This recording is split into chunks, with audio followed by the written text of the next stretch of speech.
ஆதி காலத்திலிருந்தே பெரிய ஒரு பங்கை எது வகிச்சுட்டு வருது அப்படின்னா உப்பளங்கள்.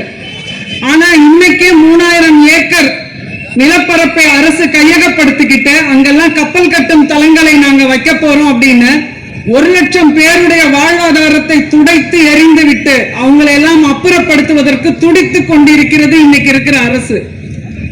மக்களுடைய நலனில் கொஞ்சம் கூட அக்கறை இல்லாமல், அதாவது விவசாயம் செய்யற இடத்துலதான் கொண்டு போய் ஏர்போர்ட்டை வைப்பானுங்க. மக்கள் எங்கெல்லாம் வாழ்வாதாரம் இருக்கோ அதெல்லாத்தையும் புடுங்கிட்டு தான் இன்னொன்னு ஒண்ணு நடுவானுங்க. இது எப்படி மக்களுக்கான அரசாக இருக்க முடியும்? இதையெல்லாம் மிக சீக்கிரமாக 2 மாசம் கூட கிடையாது, இன்னும் 50 நாட்களில் துடைத்து தூர எறிந்து விட்டு அரியணையில் நம்மளுடைய கழக தலைவர் அவர்களை முதல்வராக அமர்த்தி பார்க்க வேண்டும் என்பதுதான் ஒவ்வொரு மாவட்டத்திலும் இருக்கக்கூடிய மக்களினுடைய ஆசை, அன்பு, அவா, லட்சியம் எல்லாமே அதுதான். அதற்கான நாள் மிக மிக மிக விரைவிலேயே வரப்போகிறது. அதுக்கு அடுத்து பாத்தீங்கன்னா மீனவர்களுடைய வாழ்வாதாரம். பெருந்தலைவர் அவர்கள் நிறைய முறை சொல்லுவார், மக்களுக்காகத்தான் சட்டங்கள், சட்டங்களுக்காக என்னைக்குமே மக்கள் கிடையாது அப்படின்னு. ஆனா இன்னைக்கு அவங்க போடுறதுதான் சட்டம். இதுதான் மீனவர்களுடைய வாழ்வாதாரத்தை நீங்க எடுத்துக்கிட்டீங்கன்னா, இன்னைக்கு இந்த கள்ளக்குறிச்சியில கள்ளச்சாராயம் குடிச்சு செத்தாங்க ஒரு 67 பேர். அவங்களுடைய தலைக்கு என்ன தெரியுமா கொடுத்துச்சு அரசு? 10 லட்சம் ரூபாய் கொடுத்தது. ஆனா ஒரு மீனவர் தான் மீன் பிடிக்கிற நேரத்துல இயற்கையாக ஒரு மரணம் அடைஞ்சா கூட அரசு கொடுக்கக்கூடிய தொகை வெறும் 25,000 மட்டும்தான். அதுவும் விபத்துனால அவர் மீன் பிடிக்கும் போது இறந்துட்டாங்க அப்படின்னா 50,000 ரூபாய். மத்திய அரசு கொஞ்சம் சேர்த்து கொடுக்கறதையும் சேர்த்து வெறும் 2 லட்சம் ரூபாய் மட்டுமே. அது அவங்க வாங்கறதுக்குள்ள அவங்க போராடுற போராட்டம் இருக்கு பாத்தீங்களா, எங்களுக்கு வேணாவே வேணாம் அப்படின்ட்டு போயிடுறாங்க. இது மாதிரி அவர்களுடைய கதை பாத்தீங்கன்னா அது ஒரு பெரும் கண்ணீர் கதை. அந்த மீனவர்கள் இன்னைக்கு டாஸ்மாக் மட்டும்தான் வருமானம் வரக்கூடிய ஒரு துறை அப்படின்னு சொல்லிட்டு அரசு சொல்லி அங்கங்க டாஸ்மாக் வேண்டாவே வேண்டான்னு சொன்னாலும் திறந்துகிட்டே இருக்கிறத நம்ம பார்க்க முடியுது. ஆனால் அதிகமாக ரெவென்யூ வரக்கூடிய டிபார்ட்மெண்ட்ல மிக மிக முதலிடத்தில் இருக்கக்கூடியது மீன்வளத்துறை. அந்த மீன்வளத்துறையில எவ்வளவோ மாற்றங்களை கொண்டுட்டு வர முடியும். அவங்க புடிச்சிட்டு வர மீன் இருக்கு பாத்தீங்களா, அதை வைக்கிறதுக்கு ஒரு கோல்டு ஸ்டோரேஜ் கிடையாது. ஆனா இங்க பல பேருக்கு 2 கப்பல் இல்ல 10 கப்பல் வச்சிருக்கிறாங்க. மக்களுடைய வரி பணத்துல இருந்து கொள்ளையடிக்கப்பட்டது. ஆனா ஒரு கோல்டு ஸ்டோரேஜ் கட்டி கொடுத்தா நான் புடிச்சிட்டு வர மீன் எல்லாத்தையும் அதுல வச்சு ஒரு நல்ல விலை வச்சு விற்க முடியும். அவர்களுக்கான கூட்டுறவு சங்கங்களை அமைத்து கொடுத்து அவர்களுக்கு குறைந்த அளவு வட்டி கொடுத்து அவங்களுடைய வாழ்வாதாரத்தை யோசிக்கவே இவங்கெல்லாம் இதுக்கெல்லாம் நேரமே இல்லைல்ல. இங்க பார்க்கும்போது வழிநடுகிலும் ஆளும் கட்சியினருடைய அவங்களுடைய வளர்ச்சியை பார்க்க முடிஞ்சது. மக்களுடைய வளர்ச்சி இல்ல, அவங்களுடைய வளர்ச்சி எல்லாம் பார்க்க முடிஞ்சது. மக்களினுடைய வளர்ச்சியை பற்றி எப்ப நீங்க சிந்திக்க போறீங்க? அந்த சிந்தனை எப்ப உங்களுக்கு எல்லாம் வரப்போகுது? ஆனா வரவே வேண்டாம்னு நினைக்கிறேன். போதும், இனிமேல எங்க தலைவர் அவர்கள் பார்த்துக் கொள்வார் மக்களுடைய வளர்ச்சியை பற்றி. போதும், உங்களுடைய வளர்ச்சி இதோடு நிறுத்தப்பட்டது, பார்த்துக் கொள்ளலாம். இந்த இடத்துலதான் எம்பியாக இருக்கக்கூடிய ஒரு அக்கா சொன்னது, இளம் விதவைகள் அதிகம் இருக்கக்கூடிய மாநிலம் எது அப்படின்னா தமிழகம் தான் அப்படின்னு சொன்னாங்க. ஆனா இந்த 5 ஆண்டுகளில் எத்தனை ஒயின் ஷாப்களை இவங்க மூடினாங்க. வெறும் 1000 ரூபாய் மட்டும் எங்களுடைய சகோதரிகளுக்கு கொடுத்துட்டா போதும், அவங்களுடைய வாழ்வாதாரம் எல்லாம் அப்படியே உயர்ந்துடும் அப்படின்னு நினைச்சுக்கிட்டு இததான் தூக்கி போட்டுட்டோமே, இவங்களுக்கு இனிமேல் என்ன இருக்குது அப்படின்ற ஒரு தெனாவட்டுல தான் இவங்க எல்லாம் சுத்திக்கிட்டு வர்றதை நம்ம பார்க்க முடியுது. ஐயா பெருந்தலைவர் அவர்கள் இந்த தூத்துக்குடி மண்ணிற்கு மீனவர்களுடைய வளர்ச்சி சார்ந்தும் நீர்த்தேக்கங்களும் விவசாயத்திற்கும் கல்வியிலும் பெரிய பெரிய புரட்சிகளை எல்லாம் கொண்டுட்டு வந்தாரு.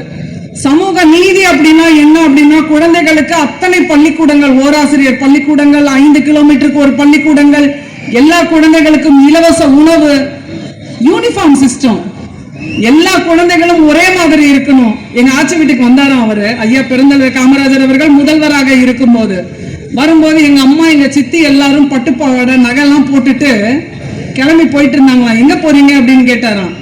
நாங்க பள்ளிக்கூடத்துக்கு போறோம் ஐயா அப்படின்னாங்களாம். பள்ளிக்கூடத்துக்கு போறீங்களா, உங்களை பார்த்தா கல்யாண வீட்டுக்கு போற மாதிரி இருக்குது அப்படின்னு நினைச்சாராம். அப்ப இருக்கிற குழந்தைகள் எல்லாருமே இப்படி ஒரு உடையோட பள்ளிக்கூடத்துக்கு போறாங்க அப்படின்னா இல்லாத குழந்தைகள் என்ன மாதிரி வருவாங்க, அந்த குழந்தைகளுடைய மனநிலை எப்படி இருக்கும், நம்ம கிட்ட இல்லையேன்னு அந்த குழந்தை வருந்திடுமே அப்படின்னு நினைச்சு அந்த குழந்தைகள் எல்லாருமே ஒன்றுதான் அப்படின்னு சொல்லிட்டு அவர் யூனிஃபார்ம் சிஸ்டத்தை எடுத்துட்டு வர்றாரு. சீருடை திட்டத்தை கொண்டுட்டு வந்த காமராஜர் குழந்தைகளுடைய வளர்ச்சிக்கு அத்தனை விஷயங்களை செய்தார்.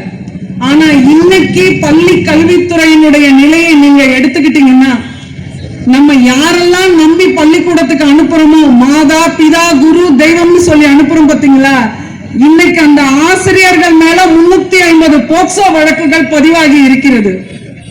எவ்வளவு ஒரு கேடுகட்ட கேவலம் பாருங்க. 6000 போக்சோ வழக்குகள் குழந்தைகள் மீதுனால சீரழிவை பண்ணக்கூடிய இந்த சமுதாயத்துல இதையெல்லாம் தட்டி கேட்பதற்கும் கேள்வி கேட்பதற்கும் இங்க ஒரு பெண் தலைவர்கள் கூட இல்லாம போயிட்டாங்க பாருங்க. வேற ஒரு மாநிலத்துல ஒரு பெண்ணை சீரழித்து கொலை செய்துட்டாங்க அப்படின்னு சொல்லிட்டு இங்க இருக்கக்கூடிய எம்பி அவர்கள் மெழுகுவத்தியை ஏற்றி கொண்டு சென்னையில ஒரு பெரிய ஊர்வலம் ஒண்ணு போனாங்க. ஆனா இன்னைக்கு அவங்களுடைய திமுகவின் இளைஞரணி கிளை செயலாளர் பெரிய நாயகம் சொல்ற ஒரு நாய் 2.5 வயசு குழந்தைய கண்டபடி சீரழிச்சு பலி கொடுத்திருக்கு.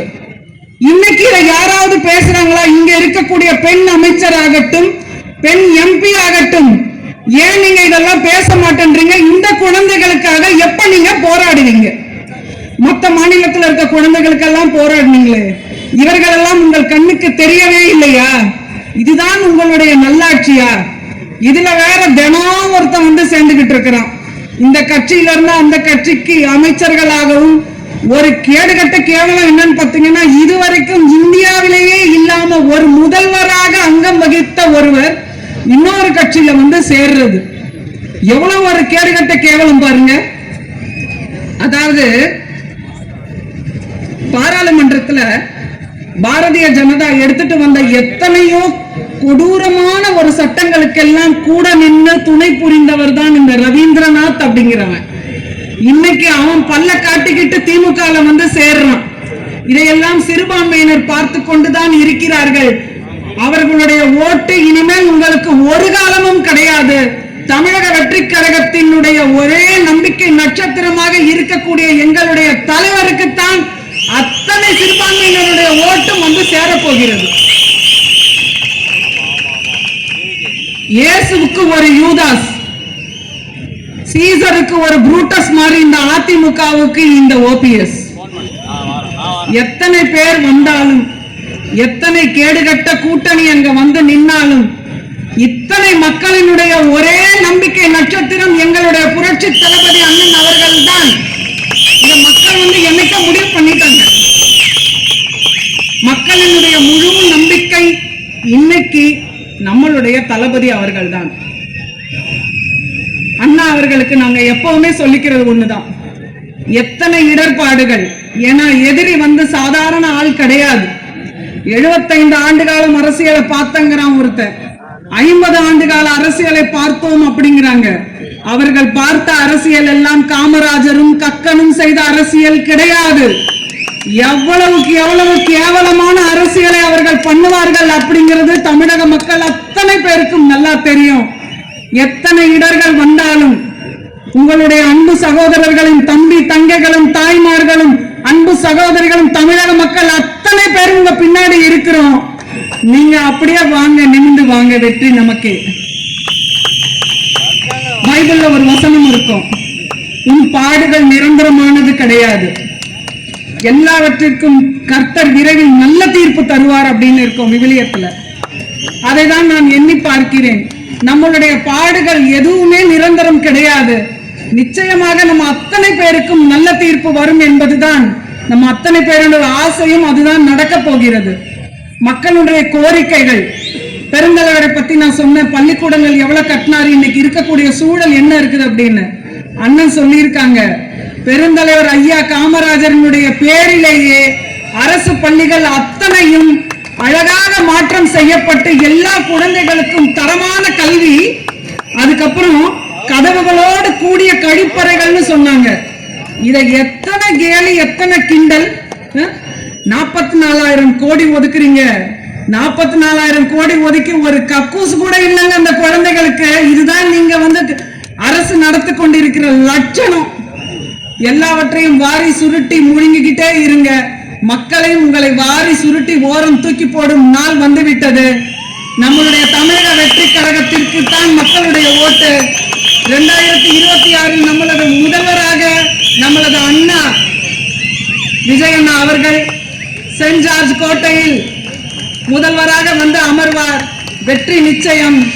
அவருடைய படத்துல ஒரு டைலாக் வரும் பாருங்க, இது கேம் இல்ல, இது நம்மளுடைய லைஃப். அதையே அண்ணா கிட்ட நம்ம ஒப்படைச்சிட்டோம். நல்ல ஒரு வாழ்க்கையை நம்ம எல்லாருக்கும் கொடுப்பாரு, தமிழக மக்களுக்கும் கொடுப்பாரு. வெற்றி நமதே, வெற்றி நமதே. நன்றியும் வாழ்த்துக்களும்.